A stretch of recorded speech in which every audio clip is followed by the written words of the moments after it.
오늘 우리에게 주신 하나님 말씀은 신약성경 마태복음 20장 25절로 28절까지 말씀입니다.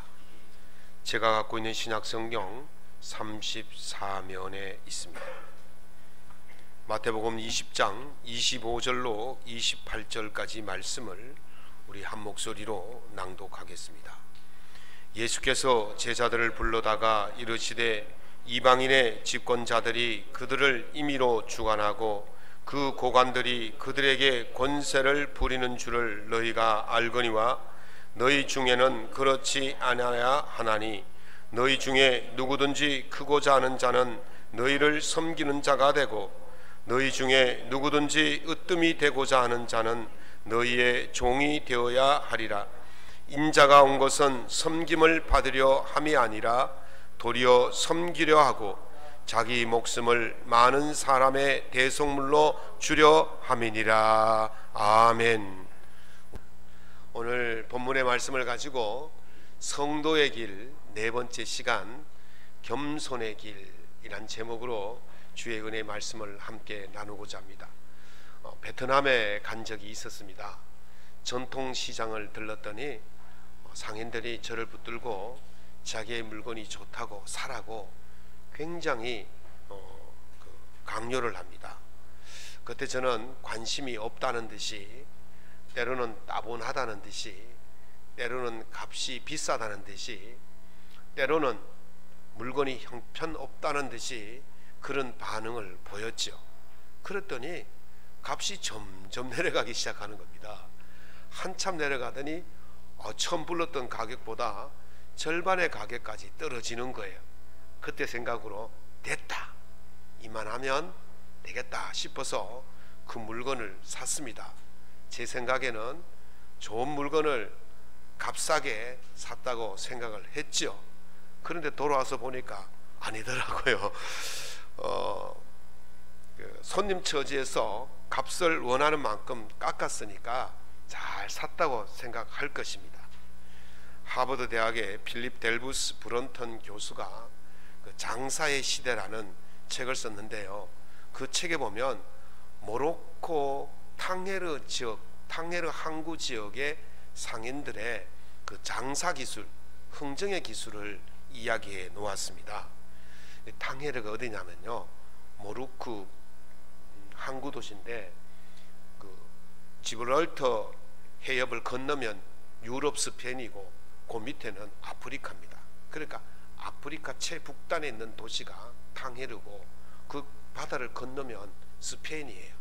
이해 가시겠죠? 그렇다 치고 거기가 이제 아프리카의 마지막 지역이고 유럽으로 들어가는 첫 관문이기 때문에 상인들이 많이 몰려들어서 장사를 합니다. 근데 그 모로코 상인들은 어떤 이야기를 하느냐면 언제나 손님이 흥정을 잘했다고 생각하게 만든다라고 말합니다. 손님들이 물건을 사가면서 자기가 흥정을 잘해서 좋은 물건을 좋은 가격에 사갔다고 생각하도록 만드는 것이 바로 진짜 흥정 기술이라고 말합니다. 흔히들 말하죠.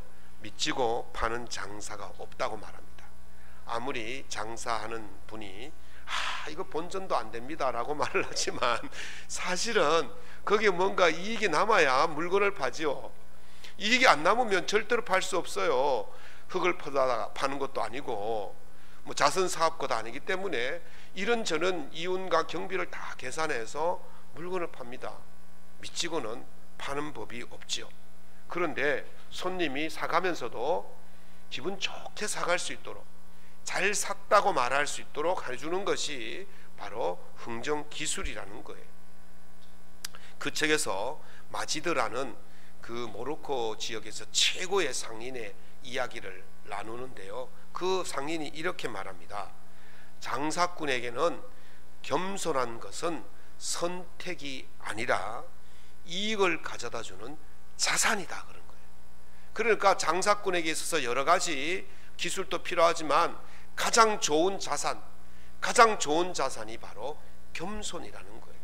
겸손은요, 손해를 보는 것 같지만 궁극적으로 이익을 가져다주는 최고의 자산이라고 말하는 것입니다. 성경에도 보면요, 겸손한 사람이 어떤 이익을 얻는지를 말씀하시는데, 잠언에 보면 사람이 교만하면 낮아지게 되겠고 마음이 겸손하면 영예를 얻는다 그랬어요. 장사꾼에게 있어서 영예가 무엇입니까? 장사꾼에게 있어서 영예는 이익을 많이 남기는 거예요. 이익을 많이 남기는 것이 장사꾼의 영예인 것입니다. 이와 같이 영예는 언제 얻을 수 있느냐? 겸손할 때 얻을 수 있다는 것이죠. 오늘 본문 말씀은 성도로서 영예를 얻는 그 길을 우리에게 말씀하고 계십니다.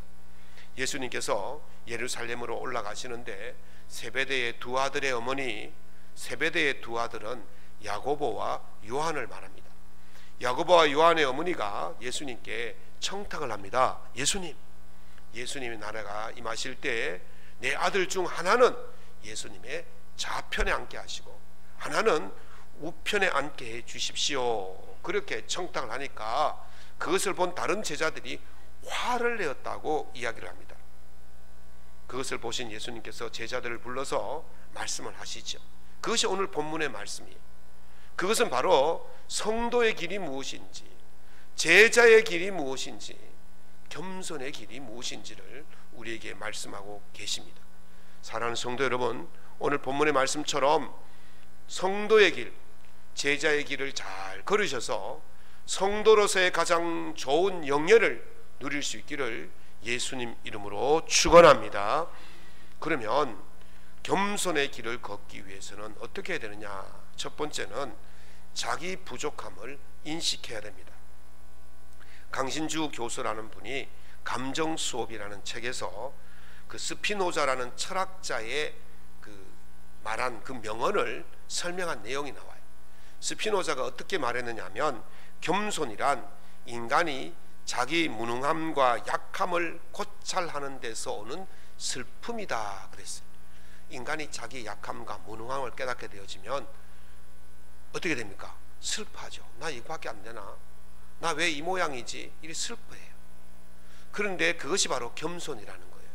그런데 강신주 교수는 어떻게 설명을 했느냐면요, 자신의 무능함과 약함을 인정할 때 누구나 겸손해진다. 이것은 비극적인 느낌이 아니라 자신의 무능함과 약함을 직시할 때 자신이 무엇을 할 수 있고 자신이 무엇을 할 수 없는지를 알게 된다.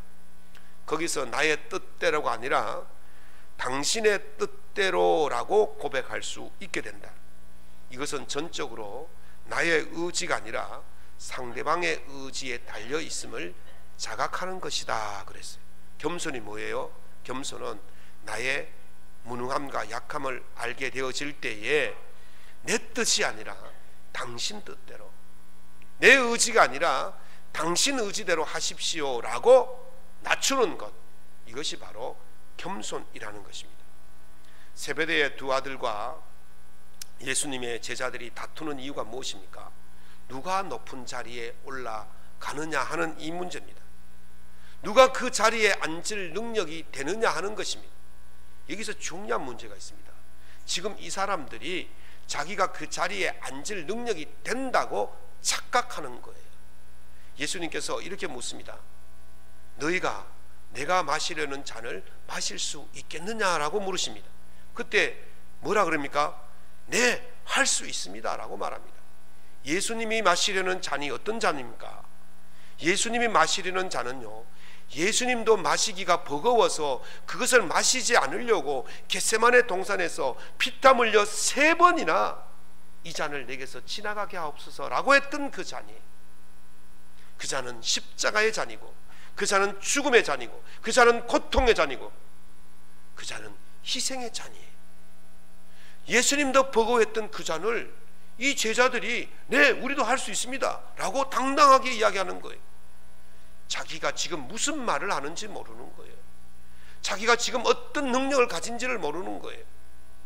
도저히 감당할 수 없는 그것을 할 수 있다고 착각하는 거예요. 이것이 바로 지금 제자들의 모습인 거예요. 무슨 말입니까? 자기 자신을 자각하지 못하고 있다는 거예요. 그러니 그 자리에 오르려고 하고 있다는 거예요. 그런데요, 그것이 아니라는 것을 언제 깨닫습니까? 예수님께서 마지막 만찬을 하시고는 제자들에게 너희가 나를 다 버리리라 그렇게 말씀하시니까 베드로가 예수님 무슨 말씀이십니까?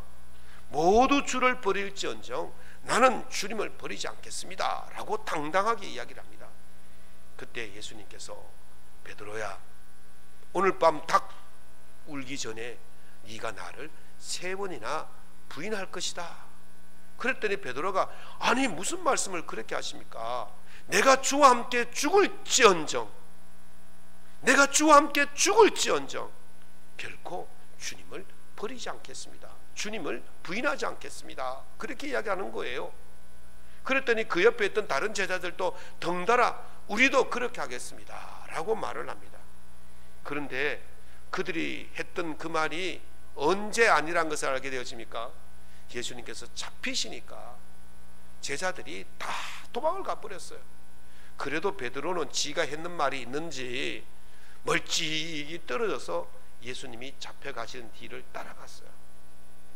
가야바 법정에 섰을 때에 예수님께서 고문받고 계실 때에 그 집에 한 여종이 베드로를 보고 야 너도 저 예수와 한패가 아니냐 그렇게 말하니까 부인했다 그랬어요. 아니야 나는 아니야 저 사람 몰라.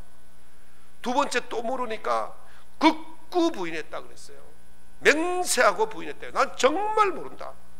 세 번째 모르니까 저주하고 부인했다는 거예요. 그때 닭이 울었습니다.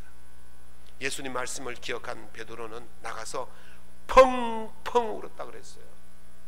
무슨 말입니까? 자기의 존재를 그때 깨달은 거예요. 그전에는요 자기도 예수님 옆자리에 앉을 수 있다고 생각했어요. 예수님이 마시는 잔을 마실 수 있다고 생각했어요. 예수님과 함께 죽을 수 있다고 생각했어요. 그러나 그것이 아니라는 것이 들통난 그 순간에 자기의 연약함과 무능함을 깨닫게 되어지고 낮아질 수밖에 없었다는 것입니다. 19세기 프랑스 작가 에밀 졸라가 쓴 여인들의 행복 백화점이라는 책이 있어요. 그 책에 보면 19세기 세계 최고와 최초의 대형 백화점인 봉마르쉐 백화점에 대한 이야기를 해놓았어요. 그 회사 그 백화점의 사장의 이름이 무레예요. 무레가 아니고 무레입니다. 근데 이 사람은요 돈이면 안 되는 것이 없다고 생각하는 사람입니다. 돈이면 살 수 없는 것이 없다고 생각하는 사람이에요. 그래서 이 사람은 돈으로 자기 직원들을 회유하고 유혹하고 막 그렇게 해서 자기 여직원들을 막 기롱하는 그런 사람이었어요. 그런데 그 회사에 시골에서 갓 올라온 20살의 드진이라는 그 여자분이 그 회사에 입사를 했어요. 그러니까 이 무레가 이 여자에게 무례하게 대하는 겁니다. 돈으로 유혹을 하기 시작하는 거예요. 그러니까 이 드니지가 무슨 소리하냐, 나는 당신과 상관없다, 그런 일에 나는 딸려가지 않는다, 그러면서 거절하는 거예요. 더 많은 돈을 갖다 줍니다. 그래도 거절합니다. 그러면 너 지금 이게 제일 밑바닥인데 내가 너를 팀장시켜 줄게, 너를 과장시켜 줄게, 그러면서 회유를 하는 거예요. 그래도 싫다는 거예요. 무례가요 얼마나 낙심하겠습니까?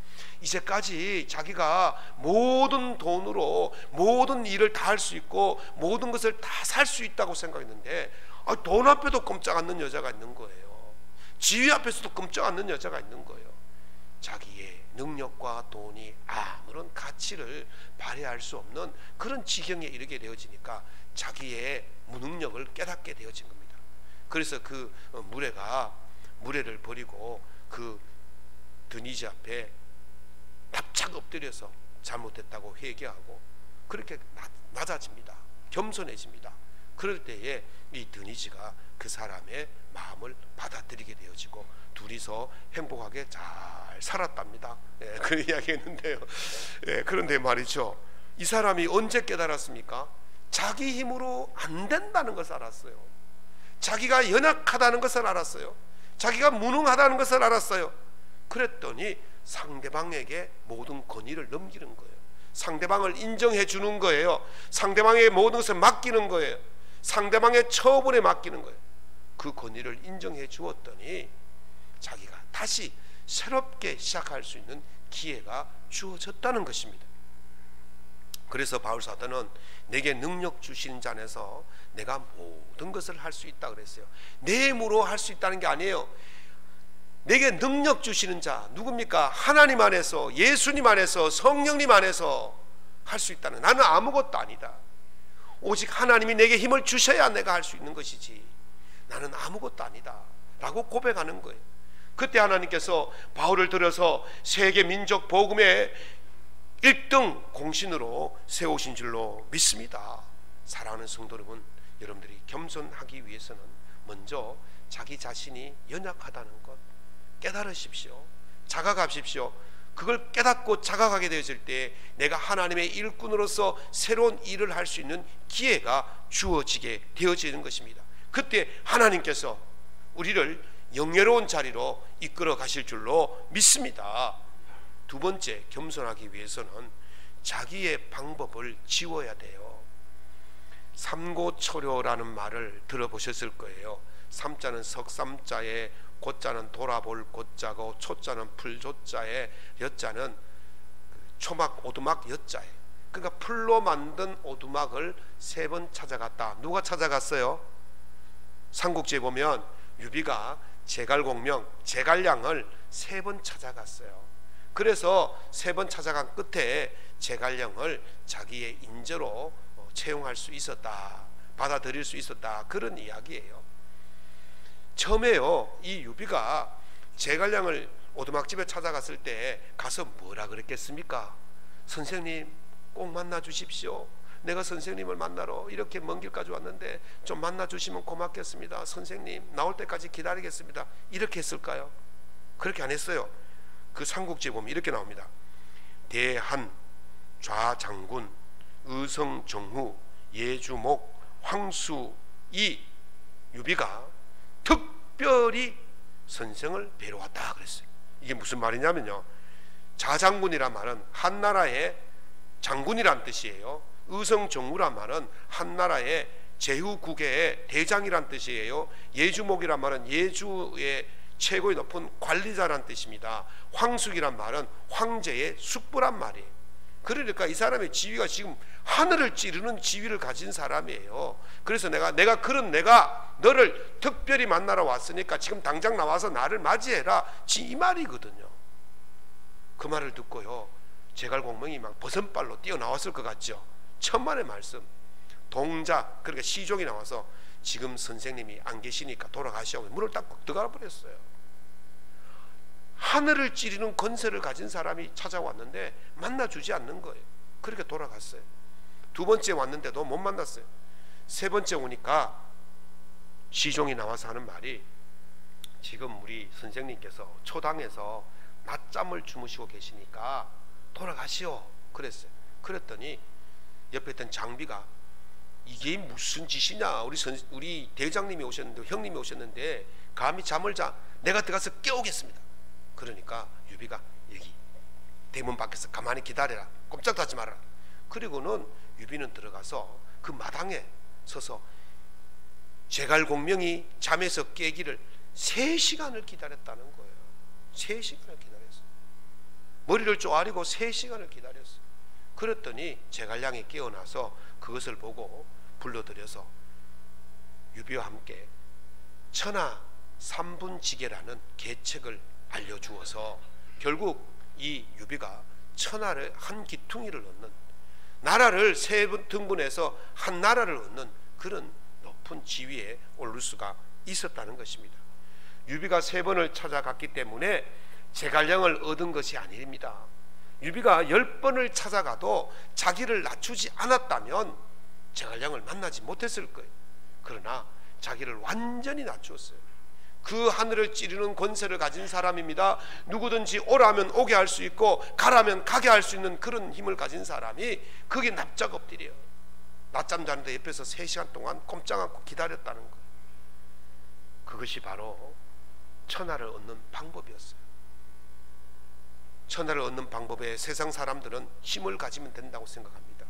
권력을 가지면 된다고 생각합니다. 그러나 진짜 천하를 얻는 방법은 세상의 방법이 아니었어요. 오늘 본문 25절 26절에 보면 27절을 보면 예수님은 높은 자리에 오르기 위해서는 세상과 전혀 다른 차원의 말씀을 하고 계십니다. 세상의 권세를 가져야 높은 자리에 오를 수 있다고 생각합니다. 그래서 어떤 일이 있더라도 이 권세를 차지하기 위해서 수단과 방법을 가리지 않는 것입니다. 세상의 방법으로는, 그러나 주님은 세상의 방법으로는 절대로 진정한 자리에 오를 수 없다고 말씀하십니다. 주님이 말씀하시는 것은 세상의 방법을 버리라는 거예요. 주님께서 말씀하십니다. 뭐라고 그러십니까? 너희는 그렇지 않아야 한다. 너희들은 세상의 집권자들과 주권자들처럼 하지 말아야 된다. 다른 방법을 써야 된다는 거예요. 그것이 무엇입니까? 크고자 하는 자는 섬기는 자가 되고, 으뜸이 되고자 하는 자는 종이 되어야 한다라고 하신 것입니다. 겸손한 자는, 겸손히 하는 자가 높은 자리에 오를 수 있다는 거예요. 세상의 방법은 힘을 가져야 오를 수 있다고 생각하지만 예수님의 방법은 힘을 빼라는 거예요. 여러분, 스포츠에서요, 가장 기본 동작이 무엇인 줄 압니까? 힘 빼는 겁니다. 골프도요, 힘을 줘서 치면요, 공이요 엉뚱한 곳으로 가버립니다. 땅바닥 치고요. 야구도 마찬가지입니다. 축구도 마찬가지입니다. 무슨 스포츠든지 힘을 뺄 때에 나오는 거예요. 힘을 뺄 때 자기를 낮추어야 되는 거예요. 예수님께서 말씀하십니다. 세상의 방법은 힘을 다하는 거지만 너희의 방법, 내가 가르치는 방법은 힘을 빼라는 거예요. 토마스 머튼이라는 유명한 영성 수도사가 있습니다. 그 사람은 이런 말을 했습니다. 평생을 바쳐 성공의 사다리를 꼭대기까지 올랐는데 막상 오르고 나서 보니 그 사다리가 엉뚱한 벽에 걸쳐 있었다 그랬어요. 성공의 사다리인 줄 알고 올라갔더니 그 사다리가 엉뚱한 벽에 걸쳐 있었다. 올라가 보니까 여기가 아닌 게벼 이래 됐단 말이에요. 주님께서 가르치시는 방법이 뭡니까? 성공의 사다리가 무엇인지를 정확히 알라는 거예요. 우리가 세상의 방법대로 성공의 사다리인 줄 알고 올라갔는데 그게 아니에요. 어떻게 해야 됩니까? 세상의 방법을 걷어차고 버릴 때에 예수의 방법이 나타나게 될 줄로 믿습니다. 예수의 방법을 택할 때 그것이 바로 진정한 성공의 자리로 올라가는 것입니다. 제자들이 예수님께 천국에서 누가 큰 자입니까? 라고 물었어요. 그때 예수님께서 말씀하시기를 너희가 돌이켜 어린 아이들과 같이 되지 아니하면 결단코 천국에 들어가지 못하리라. 그러므로 누구든지 이 어린아이와 같이 자기를 낮추는 사람이 천국에서 큰 자니라. 그렇게 말씀하셨습니다. 돌이켜 어린아이와 같이 되지 아니하면, 다시 말하면 돌이켜 어린아이와 같이 되는 것이 천국에서 큰 자라는 거예요. 이제까지 우리는 큰 자가 되기 위해서 온갖 세상의 방법을 다 동원했지만은 천국에서 큰 자는 그 방법이 아니라는 거예요. 세상의 방법이 아니라는 거예요. 어린아이와 같이 되는 것, 다시 말하면 세상의 방법을 버리는 것이라고 말씀하고 있는 것입니다. 예수님께서 마지막 만찬을 마치시고 제자들의 발을 씻기셨습니다. 그리고 이렇게 말씀하십니다. 내가 주와 또는 선생이 되어 너희 발을 씻었으니 너희도 서로를 발을 씻어주는 것이 옳으니라 그랬어요. 세상의 주와 선생은 어떤 자리입니까? 가르치는 자리예요. 대접받는 자리예요. 높은 자리예요. 그런데 예수님께서 그 방법이 아니라는 거예요. 예수님의 방법은 주와 선생의 방법이 아니라는 거예요. 세상의 주와 선생의 방법이 아니라 예수님처럼 행하는 것, 낮아져서 제자들의 발을 씻기는 그런 섬김의 자리, 그런 낮음의 자리, 그런 겸손의 자리가 예수님이 가르쳐 주시는 방법이라는 것입니다. 신경 끄기의 기술이라는 책을 쓴 마크 맨슨이라는 분은요, 이런 말을 했어요. 가장 중요한 것만 남기고 모두 지워버려라. 여러분들에게서 가장 중요한 게 뭡니까? 그거 하나만 남기고 다 버려야 돼요. 옛날에 삼성의 그 이병철 회장이 뭐라 그랬습니까? 그 이건 회장이 뭐라 그랬습니까? 아이와 가족만 남기고 다 버리라, 다 바꾸라 그랬어요. 여러분에게 가장 중요한 게 뭐예요? 무엇을 남겨야 되겠습니까? 세상의 방법을 지우고 세상의 방법은 다 버리고 오직 누구의 방법을 택해야 됩니까? 예수의 방법을 택해야 될 줄로 믿습니다. 예수의 방법이 무엇입니까? 선생의 자리에 있지만 낮아져서 섬김의 자리에, 세상의 방법이 아닌 하나님의 방법은 겸손의 방법입니다. 제자들의 발을 씻길 만큼 낮아지는 방법, 그것이 바로 예수님의 방법인 것입니다. 사랑하는 성도 여러분, 이렇게 자기를 낮추고 겸손하는 자들에게 어떤 은혜가 있습니까? 잠언 22장 4절에 겸손과 여호와를 경외함의 보상은, 겸손과 여호와를 경외함의 보상은 뭡니까? 재물과 영광과 생명이니라. 아멘. 겸손하는 자들, 겸손하게 하나님을 섬기고 겸손하게 이웃을 섬기는 자들에게 주어지는 보상이 무엇이라고요? 보상이 무엇이라고요? 재물과 영광과 생명이라고 말씀하셨어요. 사랑하는 성도 여러분, 세상의 방법이 아닌, 세상의 방법은 지우고 하나님의 방법을 택한다면 여러분에게 그 자리, 영광과 생명과 재물의 자리에 이르게 될 줄로 믿습니다. 세 번째는, 겸손은요, 자기를 희생하는 각오가 있어야 합니다. 춘추 전국 시대에 노나라 대부였던 맹지반이라는 사람은요, 공자가 그 사람의 용기를 가장 칭찬했어요. 왜 칭찬했냐? 겸손했기 때문에 그가 가장 용기 있는 사람이라고 이야기를 했어요. 맹지반은요, 전쟁에 나갈 때 전투에서 제일 앞장서서 적들과 싸웠어요. 그리고 후퇴할 때는요, 제일 뒤에 서서 쫓아오는 적군들을 막아서면서 자기 아군의 피해가 제일 적도록 하고는 제일 마지막에 성으로 들어갔어요. 그러면서도 하는 말이 뭐라 그러냐면, 내가 감히 뒤처지려고 해서 그런 것이 아니라 말이 나아가지 않았기 때문이다 그랬어요. 내가 너희들을 보호하려고 내가 제일 뒤에 섰다 이 말이 아니고, 내 말이 잘 달리지를 못해서 내가 할 수 없이 뒤에 섰을 뿐이라고 겸손하게 이야기하는 거예요. 그래서 공자가 그를 가장 겸손하다, 그를 가장 용기 있다, 이렇게 칭찬을 한 겁니다. 자기를 희생해서 다른 사람들을 살리는 것, 이것이 바로 희생이지 않습니까? 이게 바로 공자가 칭찬했던 용기입니다. 다시 말씀드리면 겸손은 희생입니다. 예수님께서 말씀하십니다. 인자가 온 것은 섬김을 받으려 함이 아니라 도리어 섬기려 하고 자기 목숨을 많은 사람의 대속물로 주려 함이니라. 주님은 온 인류를 구원하시기 위해서 오신 줄로 믿습니다. 온 인류를 구원하시기 위해서 그냥 오신 게 아니에요. 빌립보서 2장의 말씀처럼 그는 근본 하나님의 본체시나 자기를 비워 하나님과 동등됨을 취할 것으로 여기지 아니하시고 오히려 자기를 비워 종의 형체를 가지사 사람들 같이 되셨으니 사람의 모양으로 나타나사 자기를 낮추시고 죽기까지 복종하셨으니 곧 십자가에 죽으심이라. 그냥 온 거 아니에요. 하나님의 자리를 버리고 오신 거예요. 하나님을 비우고 오신 거예요. 하나님처럼 데려가지 않은 거예요. 그냥 사람으로 온 것만 해도 대단히 낮아진 건데, 이제는 어떻게 했습니까? 사람 중에서도 가장 취급받지 못하는 그 죄인이 져야 할 십자가를 지신 거예요. 가장 비참한 자리까지 내려가신 것이죠. 그렇게 자기를 희생하심으로 온 인류를 구원하신 줄로 믿습니다.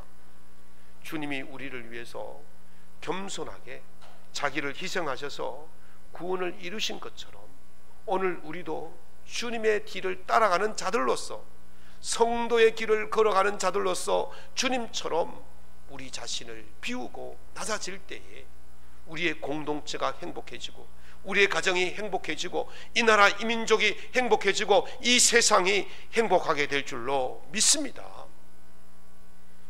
누군가의 그 수고로, 누군가의 희생으로 여러분들이 편안한 삶을 사는 거예요.